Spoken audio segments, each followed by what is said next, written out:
बिस्मिल्लाहिर्रहमानिर्रहीम। अस्सलाम वालेकुम बच्चों, मैं हूं आपकी क्लास टीचर मिस फिरदौस। आज हम बाग़ उर्दू में हाम्द पढ़ेंगे। सबसे पहले बच्चों मैं आपको बता दूं कि हाम्द किसे कहते हैं। हाम्द नज़म, जिस नज़म में अल्लाह ताला की तारीफ़ बयान की जाए उसे हाम्द कहते हैं। और ये वाले बच्चों अल्फाज हैं, ये इमला के अल्फाज हैं। आज हम इमला के अल्फाज हिज्जा करके कैसे पढ़ते हैं मैं आपको बताऊंगी। पे ज़बर, ये पे, दाल अलिफ दा, पैदा। खे पे खू, दाल अलिफ दा, खुदा। सीन ज़बर बे, सब। बे के ऊपर क्या है? ज़बर। बे ज़बर बा, रे अलिफ रा, बड़ा। बे नून बंद, दाल बड़िए दे, बंदे। सीन हे अलिफ हा, सहा। रे अलिफ रा, सहारा। अब बच्चों इसके ऊपर क्या है?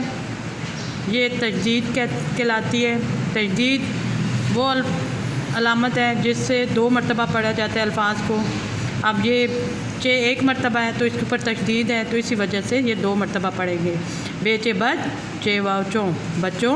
अब चे कितनी मरतबा पढ़ा गया? 2 मरतबा पढ़ा गया, क्योंकि ऊपर तजदीद है। हे ज़बर हा, मीम अलिफ मा, हमा। रे अलिफ रा, हमारा।